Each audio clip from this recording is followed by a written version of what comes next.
ان کے پیغمبروں نے کہا کیا تم کو اللہ کے بارے میں شک ہے جو آسمانوں اور زمین کا پیدا کرنے والا ہے؟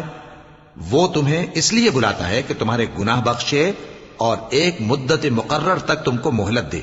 وہ بولے کہ تم تو ہمارے ہی جیسے آدمی ہو، تمہارا یہ منشا ہے کہ جن چیزوں کو ہمارے بڑے پوجتے رہے ہیں ان کے پوجنے سے تم ہمیں روک دو، تو اچھا کوئی کھلی دلیل لاؤ، یعنی معجزہ دکھاؤ۔ پیغمبروں نے ان سے کہا کہ ہاں ہم تمہارے ہی جیسے آدمی ہیں، لیکن اللہ اپنے بندوں میں سے جس پر چاہتا ہے نبوت کا احسان کرتا ہے، اور ہمارے اختیار کی بات نہیں کہ ہم اللہ کے حکم کے بغیر تم کو تمہاری فرمائش کے مطابق معجزہ دکھائیں، اور اللہ ہی پر مومنوں کو تو بھروسہ رکھنا چاہیے۔ اور ہم کیوں اللہ پر بھروسہ نہ رکھیں، حالانکہ اس نے ہم کو ہمارے دین کے سیدھے رستے بتائے ہیں، اور جو تکلیفیں تم ہم کو دیتے ہو اس پر ہم صبر کریں گے، اور اہل توکل کو تو اللہ ہی پر بھروسہ رکھنا چاہیے۔ جو کافر تھے انہوں نے اپنے پیغمبروں سے کہا کہ یا تو ہم تم کو اپنے ملک سے باہر نکال دیں گے یا تم ہمارے مذہب میں واپس آ جاؤ۔ بس ان کے پروردگار نے ان کی طرف وحی بھیجی کہ ہم ظالموں کو ہلاک کر دیں گے اور ان کے بعد تم کو اس زمین میں آباد کر دیں گے۔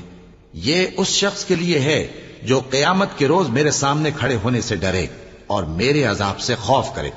اور پیغمبروں نے اللہ سے فتح چاہی اور ہر سرکش ضدی نامراد رہ گیا۔ اس کے پیچھے دوزخ ہے اور اسے پیپ والا پانی پلایا جائے گا، وہ اس کو گھونٹ گھونٹ کر کے پیے گا اور گلے سے نہیں اتار سکے گا، اور ہر طرف سے اسے موت آ رہی ہوگی مگر وہ مرنے میں نہیں آئے گا، اور اس کے بعد سخت عذاب ہوگا۔ جن لوگوں نے اپنے پروردگار سے کفر کیا ان کے اعمال کی مثال راکھ کی سی ہے کہ آندھی کے دن اس پر زور کی ہوا چلے جو اسے اڑا لے جائے۔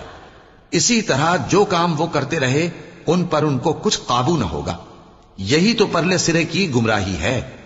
کیا تم نے نہیں دیکھا کہ اللہ نے آسمانوں اور زمین کو تدبیر سے پیدا کیا ہے؟ اگر وہ چاہے تو تم کو نابود کر دے اور تمہاری جگہ نئی مخلوق پیدا کر دے، اور یہ اللہ کو کچھ بھی مشکل نہیں۔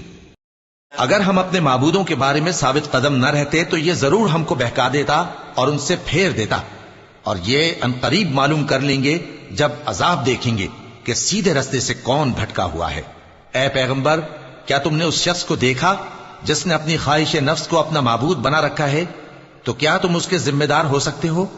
یا تم یہ خیال کرتے ہو کہ ان میں اکثر سنتے یا سمجھتے ہیں؟